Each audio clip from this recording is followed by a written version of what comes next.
they're going to yell louder and louder and louder until they create a problem. So you have to play those things out in your head. You know, estimate the likely harm that would happen if you didn't intervene, if you don't do something. So imagine a play that could have different outcomes. Say a catcher receives a ball and gets run into by a runner, and the runner whacks him really hard and knocks him down, throws an elbow at him. Well, if you ignore that, you're going to have a real big issue, so you got to probably take care of it.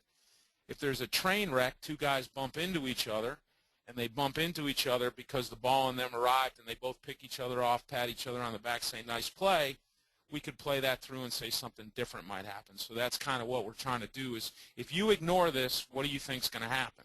If you don't ignore this, what do you think is going to happen? And then what we want to do is choose what are our objectives. And our objectives could be, look at what's going on. Figure out in a game who is irretrievably lost. If a guy comes in and does that play and throws an elbow at a catcher, he's not worth saving. He's irretrievably lost. Let's get rid of him. Find out which people are in jeopardy of being who are in jeopardy but might be saved. The guy's starting to get excited or yell at somebody. Maybe you kind of sidle up next to him and say, hey, you know, you don't need to be yelling across the field like that. And well, he says something. You go, look, I'm just trying to keep you in the game. He might be savable. And then we look at the things that aren't in jeopardy, and we look at that, and we try to identify what can be gained. I know I'm kind of moving kind of quick because we're waving in and out in terms of people paying attention because this is difficult, but I think Greg said this will be available later. The next thing you can do is identify your options. Look at what you can gain and lose, and then think about identifying options. If we're in the stress stage, what can you do? Relieve the stress from the player or from the coach or whatever. Try to use your empathic listening and do the verbal judo kind of stuff. And I can't urge you strongly enough to read a book called Verbal Judo by a guy named Thompson and understand how that might redirect stress.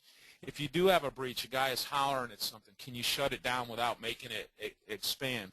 If there is a release, the guy's now hollering and screaming at people, can you keep that quiet? And we kind of move through the process.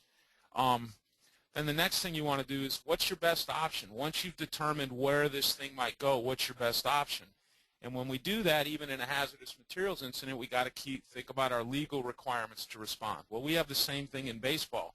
There's certain things we're legally required to respond to and other things we're not, and that is by rule. So, for example, if people are screaming out of the stands and they're bench jockeying, so to speak, out of the stands, there's not a lot we can do about it until it becomes vulgar and things like that. Then we have to deal it off to the game management. You know, what does the public expect? You know, you ignore something and the place goes crazy, or the players go crazy because you ignore something. And there's other things that we can talk about too. Once you've decided what to do, find out, is it working? If it's not working and you've proceeded further down that model, it's not working, figure out what you can do with it. Figure out where you can interrupt the process. So predictions become important. So you want to think of this GEBMO as a framework for processing information. And I think if you think a little bit about it, you'll see that it works. And I had initially this idea of LIPS as GEBMO, the types of arguments, legitimate, intimidation, personal, and situational. And think about the stress and think about where you are in an argument here. If it's legitimate, you're going to handle it differently than if it's an intimidation argument, than if it's a personnel argument or it's a situational argument. You're going to handle each one of those things differently because the stress levels are different and they're different on different people. And this was the ejection and suspension. So I think we can learn a lot from the hazmat guys if we understand the model and understand that what we're trying to do is prevent that stress, breach, release, engulf, impinge, harm. We're trying to prevent it from getting to harm, and depending on where we are in the model, we use decide, you know, detect, evaluate, you know, those sorts of things we work through. We can think about it as a process. There's a process to handling situations, and this is a practice that can be learned, and that learned practice can lead you to better handle situations. So that's what I have on that. I know it was probably faster than we could probably keep up with people, but at this point, John, if you want to jump in, or if we want to show the video and maybe walk through that model with that, or if we just want to move on to the next thing. But the key here is, guys, when you're handling situations, is if you have a way to handle it and you have a method of doing it, it's going to be a lot easier than if you're trying to fly at the seat of your pants. And flying from the seat of your pants is probably not the best way to handle these things because a lot of incidents have very similar characteristics.